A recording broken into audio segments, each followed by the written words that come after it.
Share ko nga sa inyo guys, itong aking golden photos money plant. Ang haba na pala niya at hindi ko talaga siya napansin. Dahil nagdilig ako ngayon, naisipan ko ang i-propagate na lang siya using yung isang pot. Ayan. Tingnan nyo guys kung ano yung gagawin ko at pinakamadaling gawin.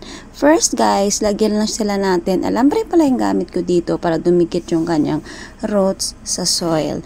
Antayin lang natin guys na totally na dikit na siya bago siya natin ikat. Ang dali-dali talaga mag-propagate ito kapag ito yung gamit mo. I-adjust ko na nga lang guys kasi nga medyo maluwag pa. Ayan.